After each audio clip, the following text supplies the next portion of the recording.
అధ్యక్ష, గౌరవనీయులైనటువంటి గవర్నర్ గారి ప్రసంగానికి ధన్యవాదాలు తెలిపేటువంటి తీర్మానం మీద మిత్రులు గౌరవ శాసనసభ్యులు ప్రశాంత్ రెడ్డి గారు, గౌరవ శాసనసభ్యులు శ్రీనివాస్ గౌడ్ గారు, గౌరవ శాసనసభ్యులు కాద్రి పాషా గారు, గౌరవ శాసనసభ్యురాలు శ్రీమతి సునీత మహేందర్ రెడ్డి గారు, గౌరవ శాసనసభ్యులు శ్రీ పువ్వాడ అజయ్ కుమార్ గారు ఆ చర్చలో పాల్గొని వారు చాలా అమూల్యమైనటువంటి సూచనలు అందించారు. వారికి ప్రభుత్వ పక్షాన, వ్యక్తిగతంగా నా పక్షాన ధన్యవాదాలు తెలియజేస్తాను. అధ్యక్ష, సభలో ప్రధాన ప్రతిపక్షం వారు చర్చలో పాల్గొనేటువంటి అవకాశం ఉండి కూడా పాల్గొనకుండా వెళ్ళిపోవడం అనేది నేను నా యొక్క బాధను వ్యక్తం చేస్తా ఉన్నా. అధ్యక్ష, డెఫినెట్గా ప్రజాస్వామ్యంలో dissent is the beauty of democracy. అధ్యక్ష, తమ యొక్క అసమ్మతిని తెలియజేయడం కానీ, నిరసన తెలియజేయడం కానీ డెమోక్రసీ ప్రసాదించినటువంటి గొప్ప వరం. అధ్యక్ష, తప్పకుండా తెలియచేయాలి ఆయా సందర్భాలను బట్టి.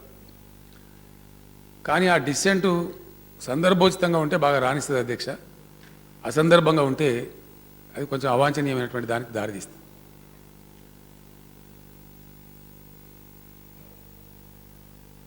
తమరి ఆధ్వర్యంలో గత సమావేశాల సందర్భంలో అఖిలపక్ష సమావేశం, అధ్యక్ష, ఏ ఒక్క పార్టీ తీసుకున్న నిర్ణయం కాదు, అఖిలపక్ష సమావేశం తమ దగ్గరనే పిలిచి తమ ఛాంబర్లోనే ఏకగ్రీవంగా ఒక నిర్ణయం తీసుకోవడం జరిగింది. పార్లమెంటు ఉభయ సభల ప్రసంగంలో రాష్ట్రపతి గారు పాల్గొని ప్రసంగించే సందర్భంలో ఏ డిసిప్లిన్, ఏ డెకోరం, ఏ హుందాతనంతో సభ ప్రవర్తిస్తుందో దాన్ని అనుసరించుకొని మనం కూడా ఉండేవాళ్ళం. కాబట్టి దేశంలోని 29 లెజిస్లేచర్లో మనం ఒక లెజిస్లేచర్ కాబట్టి అట్లనే మనం కూడా హుందాగా ప్రవర్తించాలా. కొత్త రాష్ట్రం గొప్ప పేరు తెచ్చుకోవాలి, దేశంలో ప్రజాస్వామ్య విలువలు కాపాడాలని చెప్పి తమ అధ్యక్షతను జరిగినటువంటి సమావేశంలో నిర్ణయం జరిగింది. అధ్యక్ష, దాన్ని అందరం కూడా తూచ తప్పకుండా గత సభలో పాటించిన. అధ్యక్ష, గత సభలో కూడా తెలుగుదేశం పార్టీ సంబంధించిన సభ్యుడు గవర్నర్ గారు వస్తూ వస్తూ ఒక 20-30 సెకండ్లు ముందు వచ్చేసింది. అధ్యక్ష, తమరు విన్నారు, మేమందరం విన్నాం, అందరం కూడా విన్నాం. సభలో ఏదో గొంతు పెట్టుకుని స్పీకర్ గారు గడియారం వెనుకకు తిప్పండి. ఏమవసరం అధ్యక్ష ఉత్సాహం? అది పనికొచ్చేదా? ఒక రాజ్యాంగ అధినేత మన సభకు వచ్చి ఉభయ సభలను ఉద్దేశించి ప్రసంగించి గవర్నమెంట్ యొక్క హోలిస్టిక్ అప్రోచ్, ఒక బ్రాడ్ అప్రోచ్ ఏముందో సభలో గౌరవ సభ్యులకు, సభ ద్వారా ప్రజలకు తెలియజేసిపోయేటువంటి రాజ్యాంగ విహితమైనటువంటి విధి. అధ్యక్ష, ఆ 45 నిమిషాలు 50 నిమిషాలు కూడా మనం మన అసహనాన్ని వదిలిపెట్టలేము. అధ్యక్ష, రాష్ట్రంలో అత్యున్నత ప్రజాస్వామ్య వేదిక ఇది, ఇంతకు మించిన వేదిక లేదు. ఈ వేదికలో గౌరవ సభ్యులుగా ఉండేవాళ్ళు ఒక 45 నిమిషాలు, ఒక అరగంట సేపు, ఒక 50 నిమిషాల సేపు గవర్నర్ గారు వచ్చినంతసేపు తమ అసహన వైఖరిని అణచిపెట్టుకునేంత ఓపిక లేకుండా అంత ఇంపేషన్స్ ఎందుకు? అధ్యక్ష, ఏం అవసరం వచ్చింది? అది అందరం కలిసి అనుకున్న తర్వాత ఎట్టి పరిస్థితులలో మేము చాలా కఠినంగా ఉండగలుగుతున్నాం. అధ్యక్ష, పెద్దలు ప్రతిపక్ష నాయకులు జానారెడ్డి గారు, నేను అక్కడ ఉత్తరప్రదేశ్ అవన్నీ ఫలితాలు చూసి ఇంటి దగ్గర ఉండిపోయిన. అధ్యక్ష, సభకు కొంచెం ఆలస్యంగా రావడం జరిగింది. టీవీలో చూసినాను నేను. ఇది రాజ్యాంగంలో ఎక్కడుంది? ఎందుకు లేదు అధ్యక్ష? మన శాసనసభ రూల్స్లోనే ఉన్నది. శాసనసభ జరపడానికి ఒక విధి, విధానం, పద్ధతి, ఒక నిబంధనావళి ఉంది. అధ్యక్ష, ఆ నిబంధనల ప్రకారమే ఎవరైనా ఈ విధంగా ప్రవర్తిస్తే ఖచ్చితంగా సస్పెండ్ చేయొచ్చని ఉన్నది. ఇది రాజ్యాంగబద్ధంగా ఎందుకు లేదు? మరి అల్లరి చేయడం, గవర్నర్ గారు ఒక రాజ్యాంగ అధినేత వచ్చినప్పుడు చేయడం మాత్రం రాజ్యాంగబద్ధమా? అధ్యక్ష, దాన్ని సమర్థిస్తామా? రెండోది అధ్యక్ష, ఇంకో విషయాన్ని సభలో ఉండే వ్యక్తి ఎంతసేపు ఆరోపణలు, ప్రత్యారోపణలు, అవునంటే కాదు, కాదంటే అవునని, అదొకటే కాకుండా ఇది అధ్యక్ష ఒక మౌలికమైన విషయాన్ని ప్రస్తావిస్తా ఉన్నా. ఇలా the whole world has adopted parliamentary democracy. 2 ఫామ్స్లో ఉంది అధ్యక్ష. ప్రెసిడెన్షియల్ ఫార్మ్ ఆఫ్ గవర్నమెంట్ ఉంది, లేదా ప్రధానమంత్రి మన దేశంలో ఉన్న తరహా పద్ధతి ఉంది.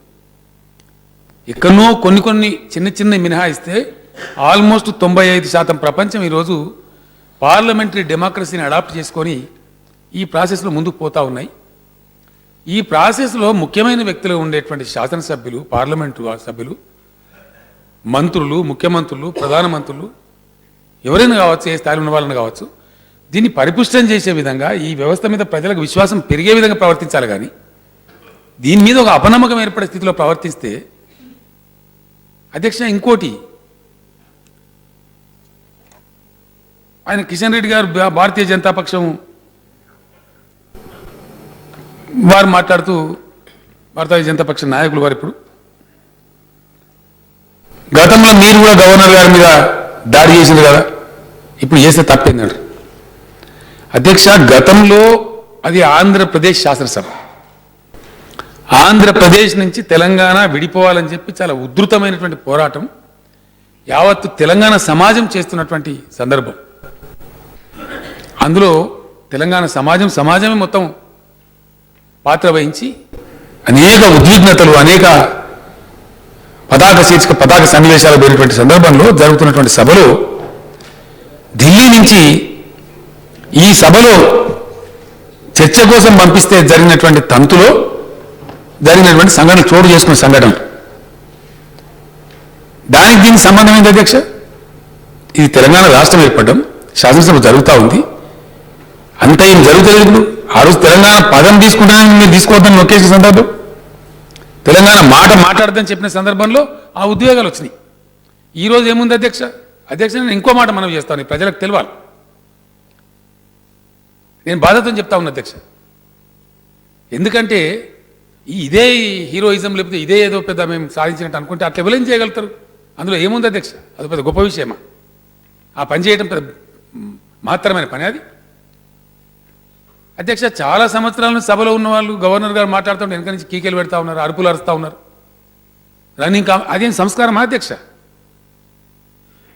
అనేక టర్ముల నుంచి ఇందులో ఈ సభలో ఉన్న వాళ్ళే అరుస్తూ ఉన్నారు. ఆ అరుపులు కూడా చాలా అసంబద్ధంగా,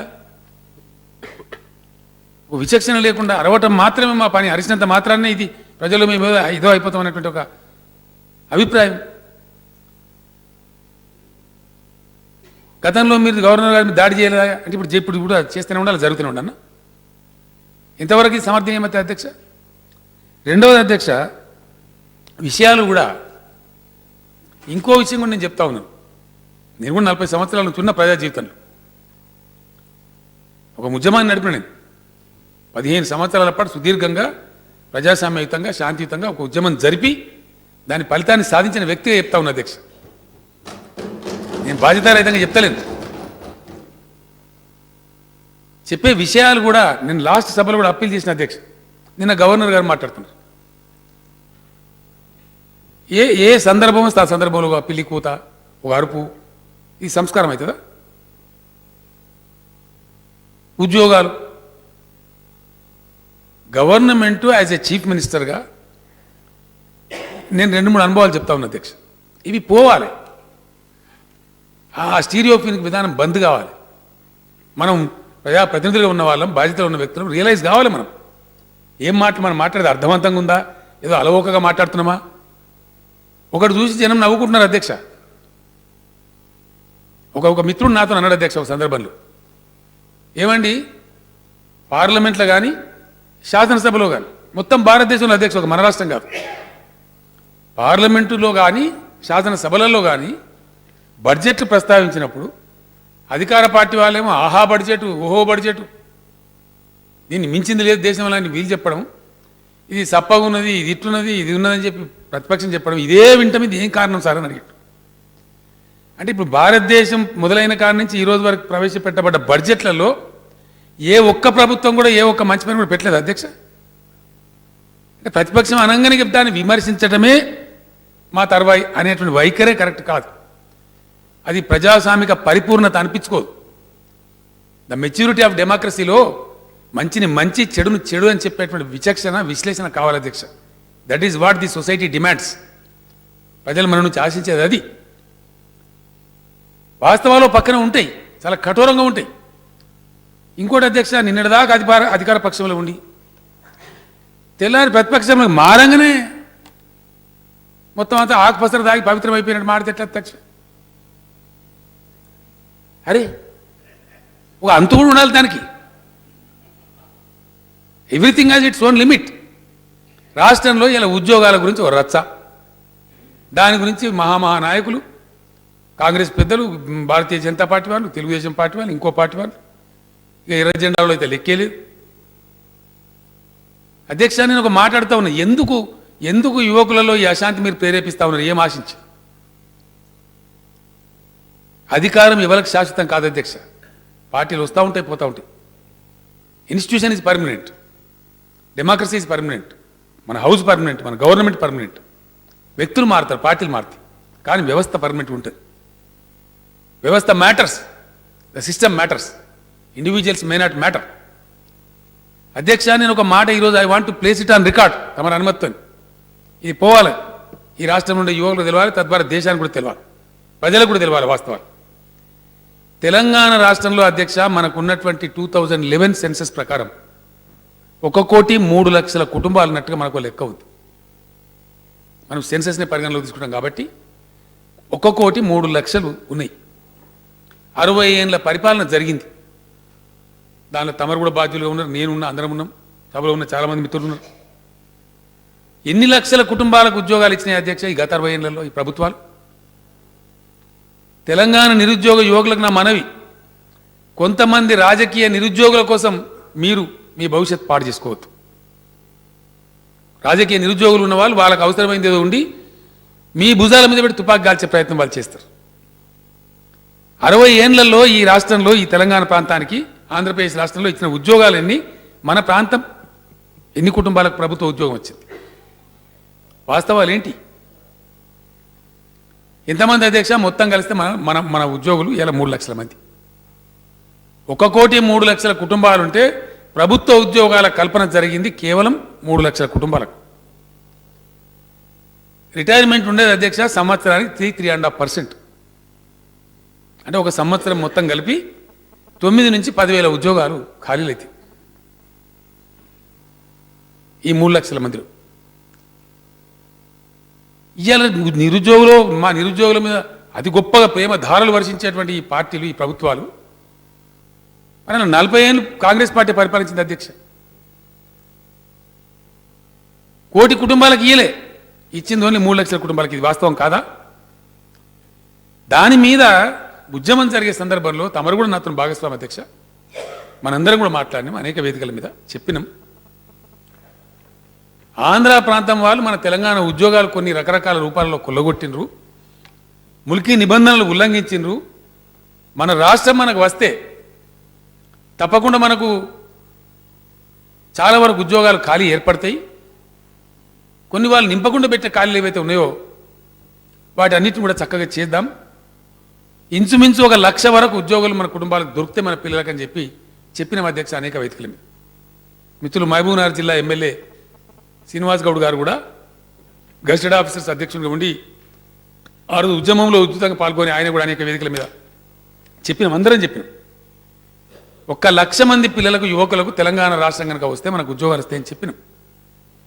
yes, as a chief minister నేను కమిట్ చేసిన అధ్యక్ష, బయట చెప్పిన, సభలో చెప్పిన 1 లక్ష మందికి ఈ 5 సంవత్సరాలు, అంటే ఇక్కడి నుంచి 5 సంవత్సరాలు కాదు అధ్యక్ష, ప్రభుత్వం వచ్చిన కాడి నుంచి 2014 నుంచి 2019 లోపు 1 లక్ష ప్రభుత్వ ఉద్యోగాలు కల్పించి తీర్థమని చెప్పినాం అధ్యక్ష. కల్పించి తీర్థం.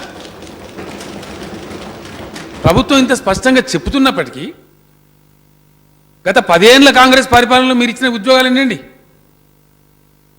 24 వేలు దాటలే. ఇలా 1 లక్ష మందికి ప్రభుత్వంలో కల్పిస్తామని చెప్తుంటే, గవర్నర్ గారి ప్రసంగంలో వారు మాట్లాడుతుంటే దాన్ని కూడా అపహాస్యం చేసి మాట్లాడతారు. ఇది సంస్కారమా? ఇది ప్రజాస్వామ్యమా? ఇది డెమోక్రసీ? ఏ రకంగా డెమోక్రసీ అవుతుంది అధ్యక్ష? సమాజం ఆలోచించాలి, ప్రజలు ఆలోచించాలి.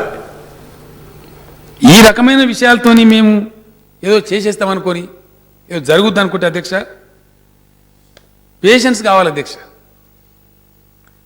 నేను ఛాలెంజ్ చేస్తా ఉన్నా అధ్యక్ష, ఇది గవర్నర్ గారు నిన్న చేసిన ప్రసంగం. ఒక్క వాక్యం కానీ, ఒక సెంటెన్స్ కానీ, దీనిలో అత్యుక్తి కానీ, అతిశయోక్తి కానీ, అబద్ధం కానీ ఉంటే 5 నిమిషాలలో నేను నా పదవికి రాజీనామా చేసి ఇంటికి పోతా అధ్యక్ష. 5 నిమిషాలు. ఏం కర్మ అధ్యక్ష మాకు? గవర్నర్ గారి ప్రసంగం ద్వారా అబద్ధాలు చెప్పాల్సిన కర్మ ఈ ప్రభుత్వానికి ఏం పట్టింది అని నేను అడుగుతా ఉన్నా. ఎందుకు చెప్పాలి? మేము ఏం ఆశించి చెప్పాలి? ఎందుకోసం అబద్ధాలు చెప్పాలి ప్రభుత్వం? ఎందుకు దాచిపెట్టాలి వాస్తవాలు? మేము దాచిపెడతలేం. మేము స్పష్టమైన అభిప్రాయంతో ఉన్నాం, అటువంటి అబద్ధాలు చెప్పాల్సిన అవసరం లేదు. నేను స్వయంగా దీన్ని రాపించిన అధ్యక్ష, మా క్యాబినెట్ దీన్ని ఆమోదించింది. ఎందుకు చెప్తాం అధ్యక్ష అబద్ధాలు? ఏం అవసరం ఉండి చెప్తాం? అటువంటి అవసరం ఏముంది అసలు మాకు? వాస్తవాలు ఉన్నదిన్నట్టు చెప్పి మన మార్గం ఇది, మన పందా ఇది, మన పథం ఇది, ఈ విధంగా ముందుకు పోదామని చెప్పి చెప్తారు. ఒక్క మాట కూడా అధ్యక్ష అత్యుక్తి లేదు, అతిశయోక్తి లేదు. కాన్సెప్చువల్ స్పీచ్ ఉంటుంది అధ్యక్ష. గవర్నర్ గారి ప్రసంగం broad understanding of the government ఉంటుంది. రేపు ఆర్థిక మంత్రి గారు రాజేంద్ర గారు ప్రవేశపెట్టే బడ్జెట్లో వారి యొక్క మొత్తం పద్దులు, మంచి చెడ్డ, వివరాలు, సంక్షేమం, అభివృద్ధి అన్ని సమ్మిళితం చేసినటువంటి బడ్జెట్ను, ఈ సంవత్సరం యొక్క ప్రణాళికను వారు రేపు బడ్జెట్ రూపంలో ప్రవేశపెడతారు అధ్యక్ష. దానిలో డీటెయిల్స్ అన్నీ వస్తాయి. దానిలో ఎవరికి ఎన్ని చెప్తున్నారు, ఎవరు మహిళలకు ఏం చేస్తారు, బీసీలకు ఏం చేస్తారు, ఎస్సీలకు ఏం చేస్తారు, ఫలానా ఏం చేస్తారు, అన్ని విషయాలు వస్తాయి. దాంట్లో ఏ శాఖ ఏ విధంగా ఉంది వారు సమీక్ష చేస్తారు. ప్లస్ వారి ప్రతిపాదన కూడా సభ ముందు పెడతారు. సభ యొక్క అనుమతితో సభ గ్రాంట్ చేసుకుంటారు, బడ్జెట్ గ్రాంట్ చేస్తారు. దాన్ని కూడా చెప్పడం, మేం చెప్పినట్టే నడవాలి, మేము చెప్పినట్టు నడిస్తేనే ప్రజాస్వామ్యం, మేము దాన్ని అనుమతించదలుచుకోలేదు అధ్యక్ష. ఇక 3 ఎమ్మెల్యేలను పార్టీ మేము మొత్తం డిక్టేట్ మేమే చేస్తాం, మా ఇష్టం ఉన్నట్టు చేస్తాం. మరి యువతల పక్కన 90 మంది ఉన్నారు అధ్యక్ష. మా మిత్రపక్షం కలుపు 99 మంది ఉన్నాం. ఇది సభ కాదు కానీ 3 సభనా? అదేం ప్రజాస్వామ్యం అధ్యక్ష? డెమోక్రసీ అంటే మెజారిటీ. ఆ విధంగా ఎట్టి పరిస్థితులలో అరాచక పరిస్థితిని, సభను ఒక తప్పుదో పట్టించేటువంటి పద్ధతి కానీ, సభను అపహాస్యం చేసే పద్ధతి కానీ మేము సహించడానికి సిద్ధంగా లేము అని చెప్పి స్పష్టంగా నేను మనవి చేస్తా ఉన్నా. మేము చెప్పేదే ప్రజాస్వామ్యం, మేము చెప్పినట్టు జరగదు, మేము చెప్పినట్టు కూడా జరగదు అధ్యక్ష. విలువలకు, నిబంధనలకు, శాసనసభ యొక్క నిబంధనలకు లోబడి సభ జరుగుతుంది. తప్పకుండా ఆ విధంగా పోదాం. ఈ ఎలక్షన్లు సమీపిస్తున్నప్పుడు ఇది మరీ అతి చేస్తారు అధ్యక్ష. మనం గతంలో చూసినాం, గవర్నర్ గారు స్పీచ్ చింపి ఎగిరేయడం, ఫైనాన్స్ మినిస్టర్ ఆ స్పీచ్ చింపి ఎగిరేయడం. ఇది సభ చర్చా వేదిక అధ్యక్ష. అధ్యక్ష తమరే ప్రత్యక్ష సాక్షి. తమరి ఛాంబర్లో గత సమావేశాల సందర్భంగా బీఏసీ జరిగితే కుండ బద్దలు కొట్టినట్టుగా 2 విషయాలు స్పష్టంగా నేను సభానాయకునిగా, రాష్ట్ర ముఖ్యమంత్రిగా నేను చెప్పిన అధ్యక్ష, సభ ఎన్ని రోజులైనా సరే జరపడానికి మాకు అభ్యంతరం లేదు. జరిపినాం అధ్యక్ష, రికార్డు సృష్టించాం. వింటర్ సెషన్ ఎప్పుడు కూడా అన్ని రోజులు జరగలే, జరిపి చూపించినాం. అదేవిధంగా ఏ అంశమైనా సరే మీరు ప్రస్తావించండి, కాల్ అటెన్షనా, ప్రశ్న రూపంలోనా, షార్ట్ డిస్కషనా, మీరు ఏ రూపంలో అంటే ఆ రూపంలో ఏ అంశమైనా సరే చర్చ చేయడానికి సిద్ధంగా ఉన్నామని చెప్పి ఇంకా గొడవ ఎందుకు అధ్యక్ష? ఈ సభ ఉండేది అరుపుల కోసం, పెడబొబ్బల కోసం కాదు కదా అధ్యక్ష. సభ ఉండేది అర్థవంతమైన చర్చలు జరగడానికి. చర్చకు ప్రభుత్వం సిద్ధంగా ఉన్నప్పుడు, అన్లిమిటెడ్ టైం కూర్చుందామని ప్రభుత్వం సంసిద్ధతను వ్యక్తం చేసినప్పుడు ఇంకా అరుపులు ఎందుకు, పెడబొబ్బలు ఎందుకు, కాగితాల చించివేతలు ఎందుకు? ఏ అవసరాన్ని, ఏం ఉద్దేశించి, ఏం లక్షించి, ఏ ప్రజాస్వామిక ప్రయోజనాన్ని ఆశించి ఈ అరుపులు అరుస్తున్నట్టు? సభ యొక్క హుందాతనాన్ని ఎందుకు దిగదార్చే ప్రయత్నం చేస్తున్నట్టు? కాబట్టి ఎట్టి పరిస్థితులలో సభ యొక్క ఔన్నత్యాన్ని కాపాడతాం. సభ యొక్క ఔన్నత్యాన్ని ఒకరిద్దరు వ్యక్తుల చిలిపి చేష్టల వల్ల ఈ సభ హుందాతనాన్ని దెబ్బతీయనీయం. ఏ పరిస్థితులలో కూడా ఆ విధంగానే ముందుకు పోతామని చెప్పి, ఒకవేళ మేము చేసే తప్పైతే ప్రజాస్వామ్యం కాబట్టి ఆ శిక్ష ప్రజలు మాకు విధిస్తారు. అట్లా ప్రవర్తించే వాళ్ళ తప్పైతే ప్రజలు వాళ్ళకి శిక్ష విధిస్తారు అధ్యక్ష. Because this is democracy. Ultimately peoples court is the biggest court. ఇంత టైం తీసుకున్న విషయం చెప్పింది ఆ కారణం చేత అధ్యక్ష. ఏదో మా మీద ఏదో బట్టగాల్చి మీదేద్దాం. సభ విలువలను కాపాడే విషయంలో ఎట్టి పరిస్థితుల్లో రాజీ పడం. సభ ఔన్నత్యాన్ని దిగజార్చే విషయంలో ఎట్టి పరిస్థితుల్లో రాజీ పడం. తెలంగాణ కొత్త రాష్ట్రం సత్ సాంప్రదాయాన్ని నెలకొల్పాలి. ఈ శాసనసభ ఉన్నత విలువలతో నడవాలి. మేము అదే కోరుకుంటున్నాం. ఆ విషయంలో మేము రాజీ పడదలుచుకోవాలని మరొకసారి మనవి చేస్తా ఉన్న అధ్యక్ష. నిన్న గవర్నర్ గారు